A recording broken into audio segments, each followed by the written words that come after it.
В ноябре 97 лет исполняется нашему национальному музею. Имя удмуртского писателя Кузибая Герда он носит неспроста. Герд помог сохранить и приумножить предметы для коллекций. Почти за век здесь накопили больше 200 тысяч экспонатов. Они знакомят посетителей с природой и историей республики. Сейчас в музее работают 15 научных сотрудников, и каждый год они создают около 70 выставок. А мы собрали топ-5 уникальных экспонатов, которые хранятся в музее. В эфире рубрика «Держи 5». Смотрите.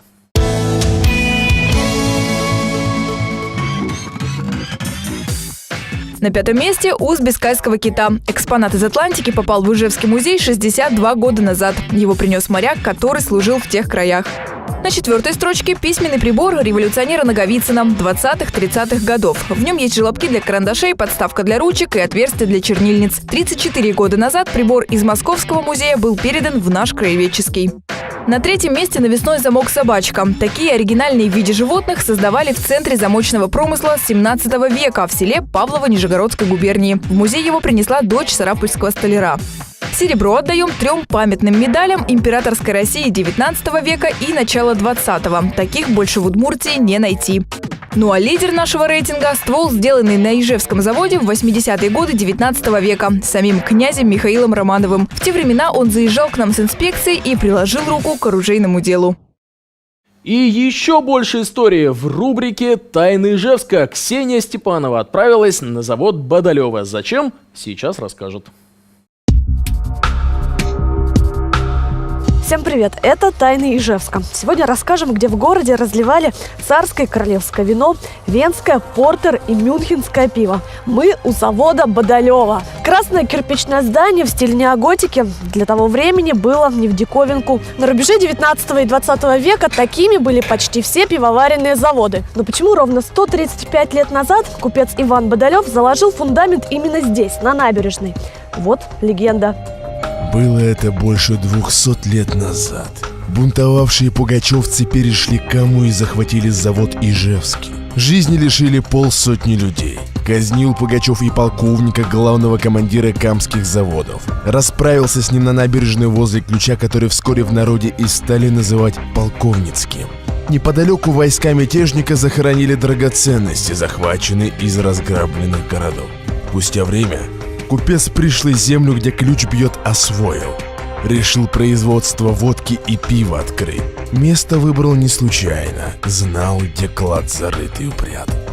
Емельян Пугачев в Ижевск действительно заходил. Пробыл у нас всего 2 дня, в 1774-м. Но за это время переманил в свои войска несколько удмуртов, а еще убил 42 человека из заводских. То, что казнил полковника, тоже правда. Главного командира камских заводов Федора Венцеля похоронили неподалеку от ключа. Такими прошита вся Ижевская набережная.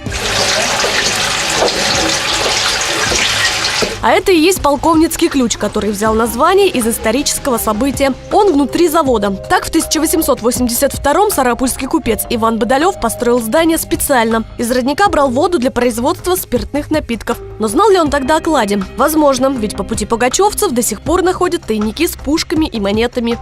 Путь войска Пугачева был достаточно длинный, от Берды и Яицкого городка до Пензы и Саранска. По дороге, как раз, собственно говоря, он захватил и Воткинские, и Ижевские заводы. В каждом городе, особенно на Урале, с каждой точкой, с каждой стоянкой Пугачева связано множество легенд о якобы захороненных кладах.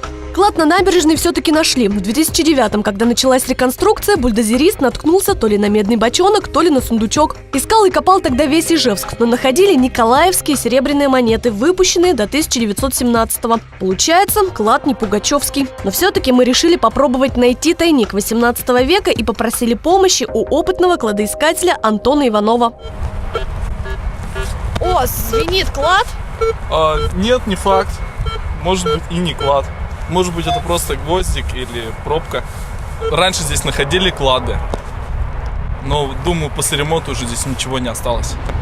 Поиски на набережной ни к чему не привели. Мы не нашли ни монет, ни пушек, ни сундука. Историк Евгений Шумилов уверен, клада нет вообще. А для Бодолева ценностью был лишь ключ. Это хапуга, который рассчитывал на заводской земле расширить заводскую землю, подкопаться под берег, подкопаться под генеральский дом и все. Никаких кладов тут не было и быть не могло, поскольку это было болото. И он на этом болоте, вгрызаясь в берег, и построил свой сначала водочный завод, а потом пивоварен. Только всего. Клады – это все уже сказки. Итак, что мы собрали на дело клад Пугачева? В 1774-м Пугачев захватил Ижевский завод. Его люди действительно прятали клады по пути следования. То, что Бодолев построил пивоварню на Полковницком ключе, правда. А вот знал ли он про клад, скорее нет. Тайник на набережной, найден в 2009-м, оказался николаевских времен. Ну вот, факты собраны, на этом все. Верите или не верите, решать вам. Ну а если и вы знаете городские легенды или байки, пишите мне ВКонтакте и раскроем тайны Ижевска вместе.